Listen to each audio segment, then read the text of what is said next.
Quorum call be set aside. Without objection. Come to the floor today to give an update on what's happening on our southwest border. It seems a lot of the national media has stopped focusing in on that area, and I talked to people in Oklahoma that say, what's going on the southwest border? What's changed? Interestingly enough, just 2 days ago, President Biden and his team released out what's the current status of what they call the border challenge. And they talked about it. Here's the update, and this comes from the White House itself and their update. They stated this: there's improved processing of unaccompanied children. Administration successfully reduced the number of unaccompanied children in Customs and Border Protection custody. Second thing they list is the administration's reduced the average amount of time children are in Customs and Border Protection facilities. The third thing they list is the administration has reduced the number of unaccompanied children in the care of Health and Human Services. Then they move and say that they've removed barriers to unifying children with parents and sponsors in the United States. And they go through to give the details on how much better they are at unifying parents and children here in the United States. Interestingly enough, when you read through this and just look at the language, you think, gosh, the numbers are going significantly down, until you slow down and ask the question. What they're really saying in this report is, we're moving people across the border faster than we used to. They don't spend as much time at the border as they used to. They're now in the interior of the country. Why do I say that? Because the information came out, strikingly enough, the day after this was released, the update of what was happening in the border in May. In March of this year, we had the highest number of interdictions that we've had in 20 years in March of this year, 173,000 plus, only to be beaten in April by the highest in 20 years with 178,000 plus, only to be beaten now, we know, in May with 180,000 plus.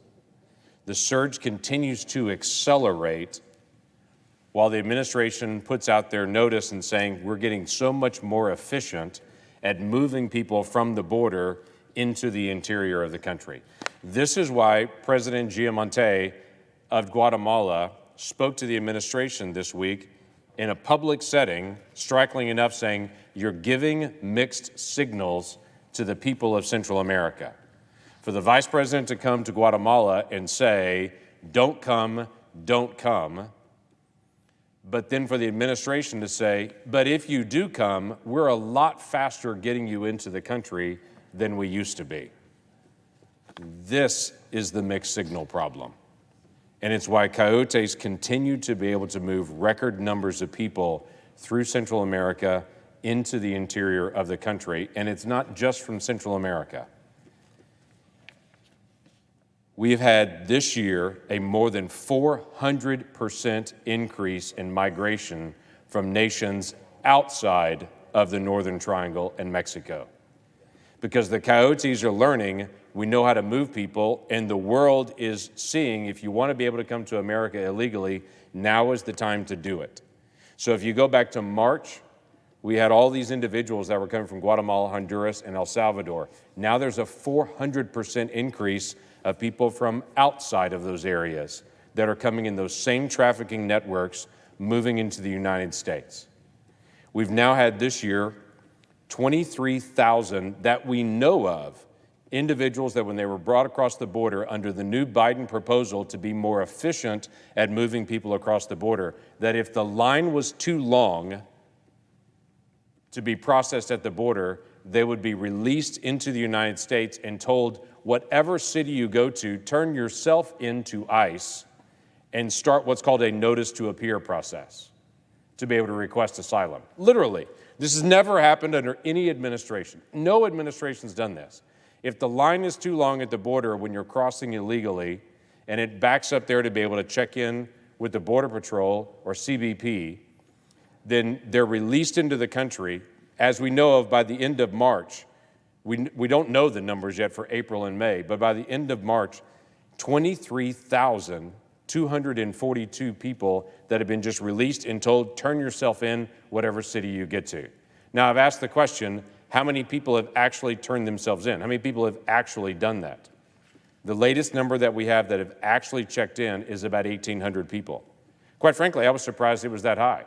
It's almost 8% of the people that have actually turned themselves in when they arrived at the city, meaning 92% of the people that were released at the border, we have no idea where they are anywhere in the country. 92%. This is not what Americans expected. Worse still, I've asked the basic questions, what's happening with ICE? Why should I ask that question about interior enforcement in the United States? Because the first week President Biden was in office, he announced a moratorium on any deportations, even deportations that a federal court has ordered removed. He was going to do no deportations at all. He was going to stop for 100 days. A federal court actually interceded in that and responded, if a federal court has ordered what's called a final order of removal, they have to be removed. The Biden administration responded with, okay, we will do that. We will remove people if there's a final order of removal. So I asked the simple question, what's happened since then? Here's what's happened since then. The Biden administration has changed the policy for ICE into a policy we have never done as a country. If an individual is going to be removed by ICE now, they have to contact regional leadership and ask permission to be able to remove that person. Regional leadership will go through a whole set of criteria established by the Biden administration, and if they don't qualify, they cannot be removed, regardless of their status. What has happened since then? Last month, there were only 3,000 people in the country removed. 3,000. That's the lowest number we've had on our records. To give you an example of this, we have 6,000 ICE agents in the country, but yet only 3,000 deportations in the country in a month.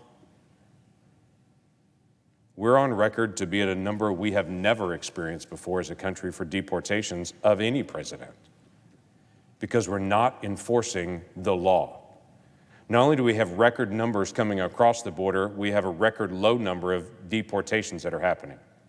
What do I mean by that? Well, we contacted the ICE Council, and we asked specifically, what does it mean when we learn that people are not being deported? Who is not being deported? When I talked to ICE leadership 2 weeks ago, I asked very direct, specific questions. Are criminal aliens, all criminal aliens, being deported? Their answer back to me was no. We're making a case-by-case decision on criminal aliens. My next question, are all sex offenders being deported? The answer was no. We're making a case-by-case decision on sex offenders on whether they should be deported. Let me give you a few examples. These are direct examples that come from the ICE Council of things that have happened in the last month under the new Biden policy to not deport individuals. First option, this person was in local custody pending charges for aggravated assault. The detainer was carried over from the previous administration, from the Trump administration. Once the Biden administration took leadership, the ICE detainer was removed.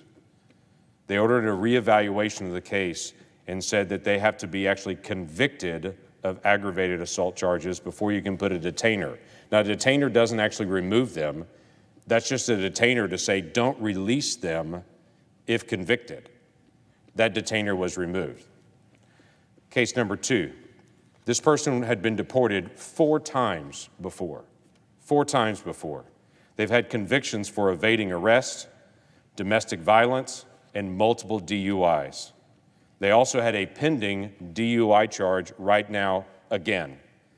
ICE officers requested permission to place a detainer on this person, and they were instructed that they could not put a detainer on this person. Even though they've been deported 4 times, domestic violence conviction in the past, evading arrest in the past, and multiple DUIs, they were told they could not put a detainer on them. Case number 3. This is actually an ICE fugitive that has a court-ordered final order of removal. Remember when I mentioned that earlier? That a federal court said you do have to deport these individuals? Well, guess what? That's actually not occurring.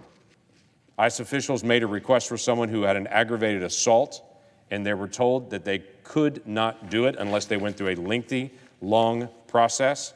They started through the process, and by the time all the paperwork was done, that person had already bonded out and they are gone. They're at large. Case number 4. This individual had illegally entered the country. They had local charges for rape of a child.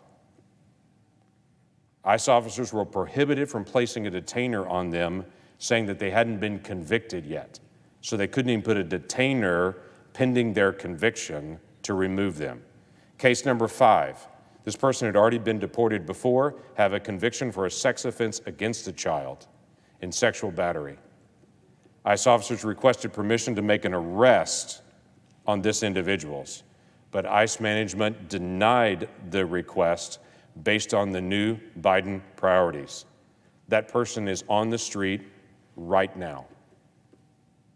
Case number 6. This person's been deported twice already.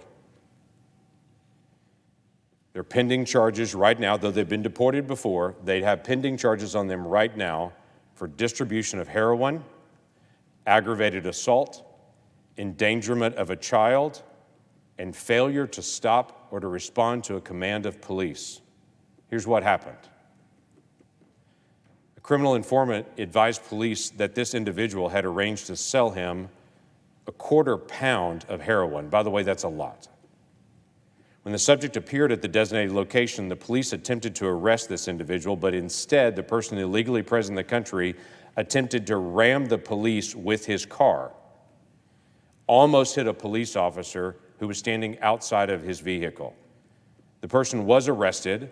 The subject did have a 1/4 pound of heroin in their possession. They admitted also to selling heroin just moments before, and they had a child and an adult in the back seat of the car during the heroin sale and when that person had rammed the police vehicle. ICE officers requested permission to place an ICE detainer on this individual, and ICE management denied that request. Denied that request. Though they've been deported twice, though they had attempted to ram a police officer's vehicle, though they were currently in the act of selling a 1/4 pound of heroin, they said, and here's my quote, "Police work is inherently dangerous. Officers know the risk. No detainer is warranted."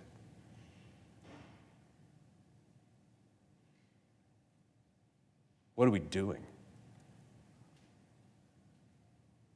3,000 people have been deported in our country in a month, and individuals literally selling heroin and attacking our police officers. ICE is not allowed to deport. Individuals in this country that are currently pending charges on sexual abuse of a child are not being deported, not even a detainer to be able to hold them. Is this what America wanted? It's certainly not what the people of Oklahoma want. It certainly does not strengthen the morale of our ICE agents who currently cannot make an arrest, or our Border Patrol and our Customs and Border Protection individuals that function more like hotel check-in staff at our border than they are law enforcement. This is not creating a stable environment in America. It is unstable. This has got to stop. This is not a radical request of the administration. It is a simple statement. Follow the law. Article 2 of the Constitution, the President of the United States is the individual that is given the responsibility to enforce the law of the United States. The law is clear in all of these areas. And he can't just say, I have prosecutorial discretion, I'm not going to deport sex offenders and people that try to ram their car into police officers and people with multiple DUIs. What in the world? These are not possible cases. These are recent cases that are real cases happening in the country right now. And it's why our ICE agents are so incredibly frustrated, because they want to enforce the law and protect our country. They have kids as well. And they don't want someone with multiple DUIs driving on the street. This needs to be addressed by this administration. And stop just making brief statements in Guatemala saying, don't come, but having doublespeak here at the border saying, but if you do, we will move you through quickly. And if you get into the country, we will not deport you, even for sexual battery.